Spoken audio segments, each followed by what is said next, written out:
छोटे शहर ऊंची छलांग और दर्शकों के काफ़ी सारे सवाल हमें मिले हैं और अंशुल जी हमारे साथ हैं, तो मैं रिक्वेस्ट करूंगा कि फटाफट से अपने सवाल जल्दी से जल्दी भेजें। आज मैं दर्शकों को बता दूं, देखिए आज है क्या कि F&O के लिए भी हमने अंशुल जी को ही रोक लिया है 12 से 12:30। तो आज अंशुल जी हमारे साथ अभी भी 1 घंटा और हैं, तो ये ध्यान रखिएगा। तो जिनके सवाल हैं F&O क्वेरीज़ में, हम F&O के सवाल तो लेते ही हैं, लेकिन आज चूँकि अंशुल जी हैं, एक स्पेशल प्रोग्राम है हमारा, तो अगर आपको जो भी शेयर अपनी क्वेरीज भेजनी है आप आराम से भेजिए। लेकिन दर्शक से यही मैं बात बोलूँगा कि आज अंशुल जी 1 घंटे हैं, 12:30 तक हैं, तो आराम से रुकिए। बीच में हमारे साथ आनंद राठी वेल्थ के मैनेजमेंट भी जुड़ेंगे, उनसे भी बात करेंगे कि भाई इतने ज़बरदस्त नतीजे आए तो क्या कुछ रीज़न है, मार्केट का भी उनसे आउटलुक मिल जाएगा, क्योंकि इतने लोगों की वेल्थ वो बनाकर दे रहे हैं, इतने उनके पास लोग जा रहे हैं, निवेशक जा रहे हैं, तो क्या उनके पास ऐसा गुरु मंत्र है, वो उनसे पूछेंगे।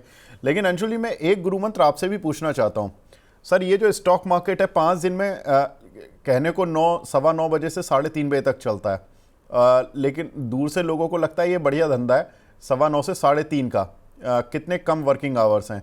लेकिन जो लोग इसमें काम करते हैं वो बोलते हैं कि सर यही काटने मुश्किल हो जाते हैं। अच्छा, इसमें स्ट्रेस भी होता होगा, जैसे आज का दिन है, अब आज अगर आपकी कुछ 2 4 5 बाय कॉल रही होंगी तो आपके क्लाइंट लगातार फ़ोन करके सुबह से पूछ रहे होंगे सर इसका क्या, उसका क्या। ये स्ट्रेस कैसे दूर करते हैं? मैं तो सर देखिए, मैं तो हमेशा मजाक के मूड में इसीलिए रहता हूँ क्योंकि स्ट्रेसफुल काम है, आप हंसी मजाक नहीं करेंगे। हम लोग इसलिए अपना अलग से यहाँ केबिन, मतलब ऑफिस वालों ने केबिन भी दे रखा है कि भैया अपने हंसी मजाक जो करना है अपने उस स्पेस में करते रहो। ओपन स्पेस में फिर दिक्कत हो जाती है, तो थोड़ा सा फिजिकल एक्टिविटी जरूरी है। जैसे जिम, सुमित जी के कहने पे मैंने ज्वाइन किया और फोर्स कर करके मैंने आपको भी ज्वाइन करा दिया। तो एक जिम अच्छी चीज हो सकती है, सुबह साइकिलिंग कर सकते हैं आप, बट कुछ ना कुछ फिजिकल एक्टिविटी बहुत जरूरी है, तभी आपके दिमाग में जो केमिकल है वो कायदे से मेंटेन रहते हैं। नहीं तो स्ट्रेस हार्मोन इतना बढ़ेगा, और स्ट्रेस हार्मोन बढ़ेगा तो आप गलत डिसीजन लेना स्टार्ट करोगे, वो फिर पैनिक बटन दबने लगता है। तो हंसी मजाक कीजिए, लाइट हार्टेड कॉमेडी, ये सब चीज देखिए, और थोड़ा सा फिजिकल एक्टिविटी कम से कम 40 45 मिनट दिन में करना चालू कीजिए। तब तो stock market long term sustainable है। नहीं तो ये जो मेंटल प्रेशर डालता है ये धीरे धीरे फिजिकल पे भी आने लगेगा। तो ये केवल स्टॉक एक्सपर्ट्स के लिए सलाह है या ये निवेशक, ट्रेडर, सभी के लिए?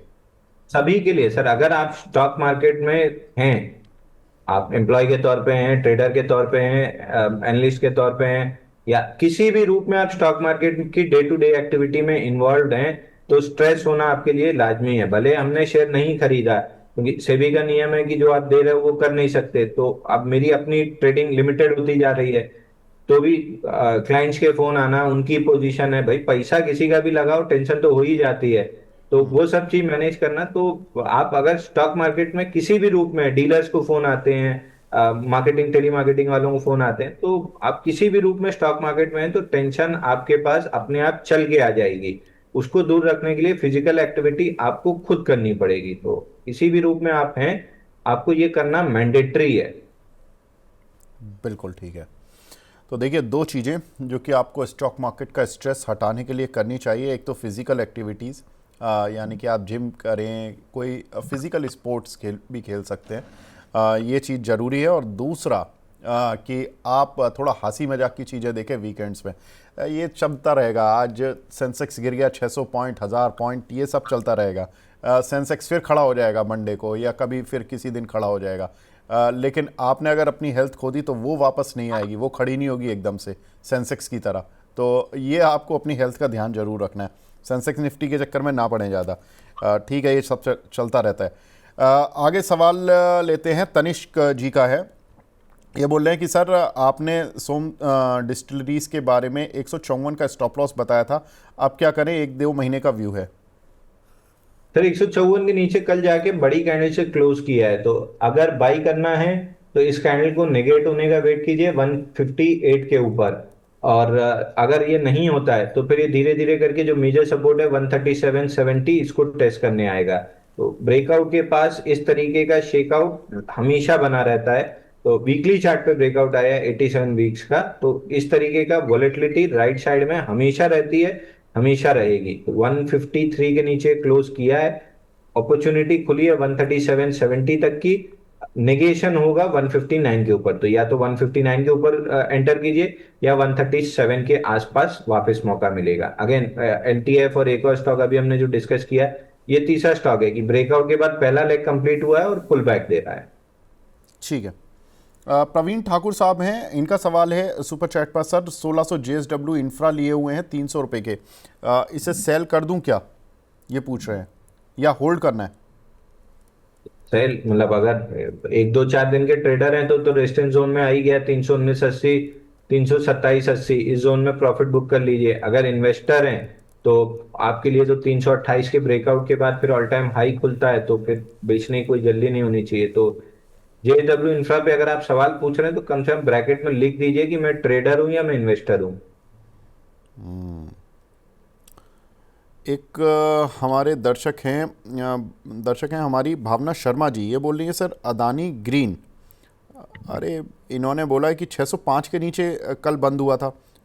मैडम अभी तो 990 तो आज भी चल रहा है।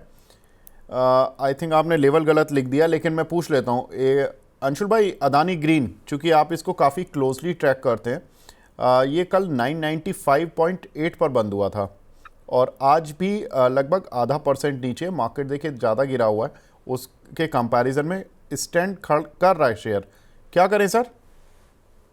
सर आ तो गया लगभग 976 की सपोर्ट जोन में, लेकिन बुलिश एविडेंस नहीं मिल रहा है। अब बुलिश एविडेंस अगर आपको समझना है कैसा होता है, तो आज एनवायरो इंफ्रा का या एक्मे सोलर का चार्ट खोल के देखेंगे, कल का एक्मे सोलर का या आज का एनवायरो इंफ्रा का, तो वॉल्यूम देखेंगे 5 मिनट के चार्ट पे, तो आपको समझ में आएगा बुलिश एविडेंस क्या होता है।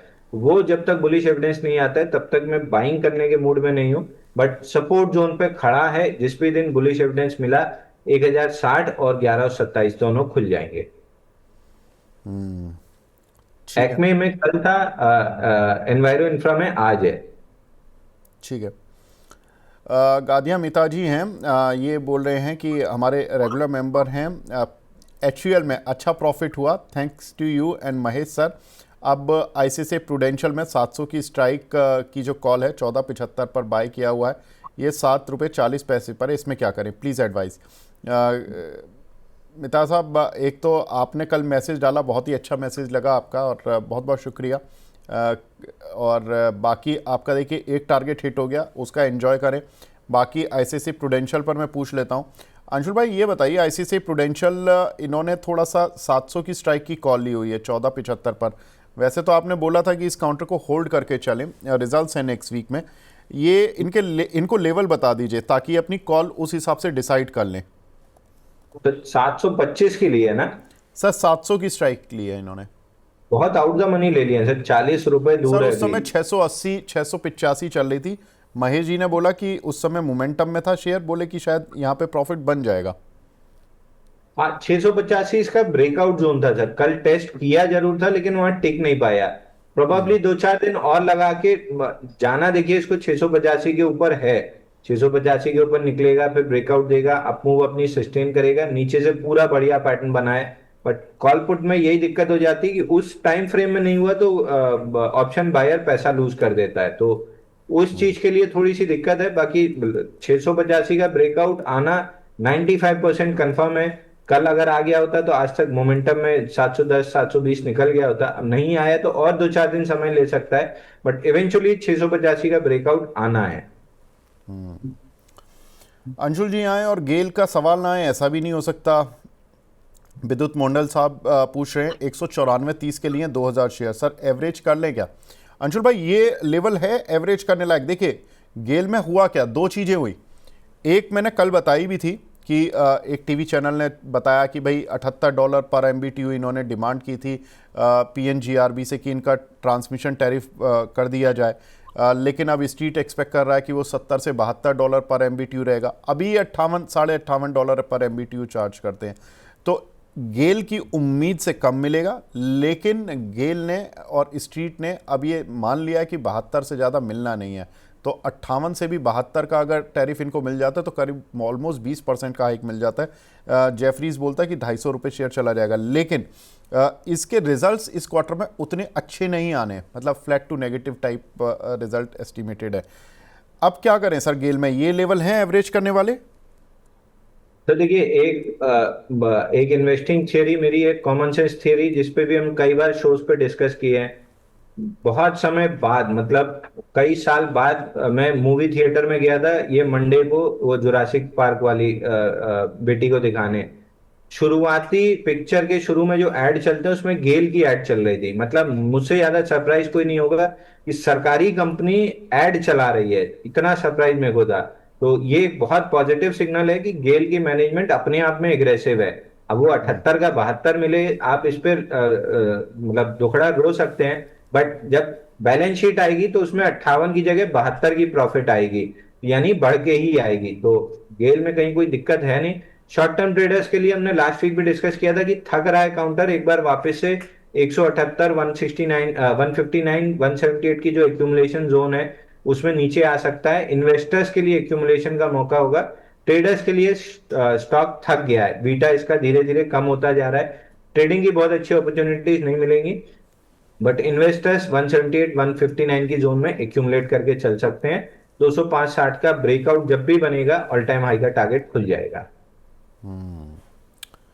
ठीक है, देखिए ये खबर जो कि $1 पर MBTU अगर टैरिफ इंक्रीज होता है तो इनकी जो प्रॉफिटेबिलिटी है वो करीब 1.3% बढ़ती है। मतलब $1 इज इक्वल टू 1.3% पर प्रॉफिट में बढ़त देखने के लिए मिलेगी। अब 10% बढ़ेगा टैरिफ तो करीब 11.3% बढ़ जाएगी। अगर 20% बढ़ा तो उस हिसाब से आप कैलकुलेट कर सकते हैं।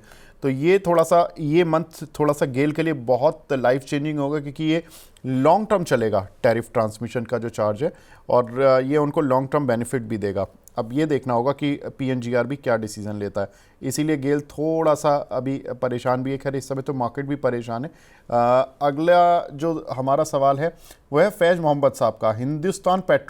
हिंद पेट्रो लिए हुए हैं 337 रुपये के, अभी क्या करें? वाह, ये बढ़िया सवाल है, क्योंकि इसमें देखिए प्रॉफिट भी आ रहा है और दूसरी चीज़ शेयर पे तो प्रॉफिट आ ही रहा है। हिंद पेट्रो के मैं रिजल्ट्स भी बताऊंगा अंशुल भाई। 3 कंपनियां देखिए, हिंद पेट्रो, IOC और BPCL, ज़बरदस्त प्रॉफिट देने वाली हैं कंपनियां इस क्वार्टर में। और हिंद पेट्रो के नतीजों में मैं बता दूं 4920 करोड़ रुपए का प्रॉफिट एस्टिमेटेड है 360 करोड़ के मुकाबले, यानी कि आप समझ रहे हो करीब 1283% की ग्रोथ इस क्वार्टर में देखने के लिए मिल सकती है प्रॉफिट में। ये हम नहीं कह रहे, ये कुछ रिपोर्ट्स कह रही हैं ब्रोकरेज हाउसेस की, और सभी ब्रोकरेज हाउस कह रहे हैं कि अच्छे रिजल्ट्स आने वाले इन तीनों कंपनियों के। आपको क्या लग रहा है सर? सर 290 रुपए से बोल रहा था ऑल टाइम हाई आएगा, ऑल टाइम हाई लग चुका है। अब अगर ट्रेडर हैं तो एक बार प्रॉफिट बुक कर लीजिए। नीचे में पुल बैक करीब करीब 413 तक आ सकती है। अगर उससे थोड़ा नीचे भी आने के मूड में रहा तो एक गैप छूटा हुआ है 397 पे, वहां तक भी आ सकता है। बट अगेन इन्वेस्टर्स के लिए ये डिप बाइंग अपॉर्चुनिटी होगी। डबल बॉटम बन चुका है 287 पे, उसकी नेकलाइन भी टेस्ट हो चुकी है, लेकिन चूंकि रन अवे मूव था इसलिए अच्छा हुआ ब्रेकआउट नहीं लिया ऑल टाइम हाई का। थोड़ा सा पुल बैक, यहाँ पे कंसोलिडेशन, एक राइट साइड डेवलपमेंट जिसको हम कहते हैं, वो 8 हफ्ते की डेवलपमेंट कंप्लीट कर ले तो उसके बाद बेहतरीन बाई बनेगा कम से कम 700 रुपए तक के लिए। तो इन्वेस्टर हैं तो शांति से पोर्टफोलियो में अगर अब तक मेंटेन किए हैं तो मैं मान के चल रहा हूँ आपके पास पेशेंस है। इस पेशेंस को 1.5-2 साल और बनाए रखिए। अगर ट्रेडर है तो एक बार बुक कर लीजिए, डिप पे वापस अपॉर्चुनिटी मिलेगी। ठीक है सर, तो ये रही बात HPCL पर आपके लिए सर। अगला सवाल मिला है हमें विवेक रेड्डी साहब का। ये बोल रहे हैं sir, Transrail lighting correct price to enter and stop loss, इस पे बता दीजिए सर क्या करना चाहिए। ट्रांसरेल लाइटिंग अपना ब्रेकआउट सस्टेन कर रहा है सर। ब्रेकआउट के दिन वॉल्यूम बहुत बढ़िया था। ब्रेकआउट के दिन वॉल्यूम था 1171% राइस 17.2 मिलियन का।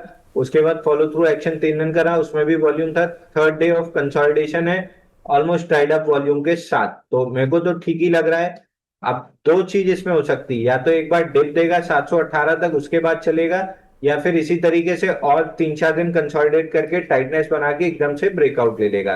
तो जो भी होगा अगले 3-4 दिन तो कुछ भी नहीं हो रहा, मतलब अपसाइड तो नहीं आ रही है, साइडवेज या पुल बैक दो में से एक चीज हो सकती है। बट इवेंचुअली जिस आपका ब्रेकआउट है, जिस वॉल्यूम का ब्रेकआउट है, अगर 900 रुपए प्लस के टारगेट ये दिखा दे तो कोई सरप्राइज नहीं होना चाहिए। मोहम्मद शबीर साहब हैं दुबई से। शबीर साहब क्या हाल है आपके दुबई में? इनका सवाल है सर, रिलायंस में 1226 रुपए के इन्होंने लिए हुए हैं 440 शेयर, 1 साल का व्यू है। अंशुल भाई क्या करना है इनको? सर मैं तो बुक करके 1520 में इसीलिए निकल गया था कि लास्ट मूव बड़ी दिक्कत की होती है, और आप देखिए 1530 के ऊपर ब्रेकआउट दिखाया, तुरंत नीचे आ गया। वही जियो के लिस्टिंग की जो खबर कुछ चली थी कि शायद इस साल नहीं आएगा, अब उसके प्रेशर में नीचे आने लगा। तो और वैसे भी रेजिस्टेंस जोन के पास खड़ा था, प्रॉफिट बुकिंग आनी ही थी। 1358 तक नीचे आ सकता है। अगर आप इन्वेस्टर हैं 1.5-2 साल के, तब तो आप ऑल टाइम हाई देख ही लेंगे, तो कोई खास दिक्कत की बात नहीं है। ट्रेडर हैं तो एक बार नीचे 1358 तक आ सकता है, लॉन्ग साइड की अपॉर्चुनिटी नहीं है।